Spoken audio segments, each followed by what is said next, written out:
Carnelutti fala: em uma palavra, o chefe não diz a Tício: tu não deves matar ou roubar, e se matas ou roubas, as consequências serão que se lhe infligirá uma certa pena. Terá de restituir a coisa roubada e ressarcir os danos. Mas sim, e aí entre aspas, se um cidadão qualquer matar um homem ou roubar uma coisa, se lhe aplicarão tais e tais sanções. Ou, mais brevemente, quem mata um homem ou rouba uma coisa, sofrerá estas ou aquelas consequências.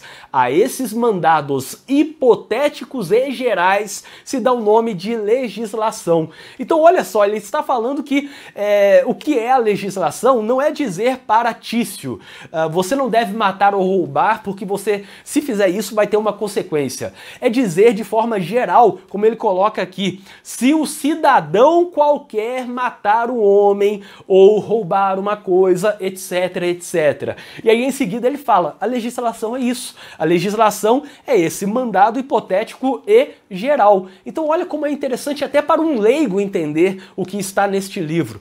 E ele fala sobre vários assuntos. Apenas para lembrar alguns tópicos aqui que estão no sumário, ele acaba ramificando alguns tópicos, mas ele fala sobre direito e economia, direito e moral, o delito, ele fala muito sobre a relação entre direito civil e penal. Ele fala que um surgiu com o outro, não é que um surgiu antes do outro, os dois surgiram juntos. E ele explica muito bem quanto à questão do furto e da propriedade. É um tópico que ele fala bastante, apesar de ser um livro curto, como eu disse, mas ele fala muito que o furto só existe porque há propriedade, e a propriedade só é respeitada porque há o furto.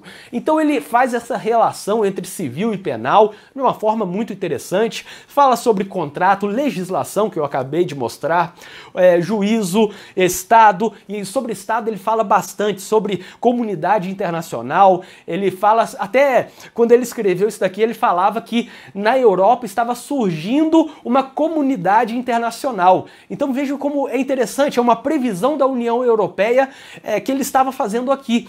E em seguida ele fala sobre jurisprudência, ele fala muito sobre a economia, é algo que está no primeiro capítulo, mas ele acaba relacionando o direito com a economia também no capítulo 4º, que é o capítulo da propriedade, no capítulo 5º, sobre o contrato. Então é um livro muito interessante para você ter uma visão geral do direito, dessa parte introdutória do direito. Assim, fica a minha dica do livro Como Nasce o Direito, de Francesco Carnelutti.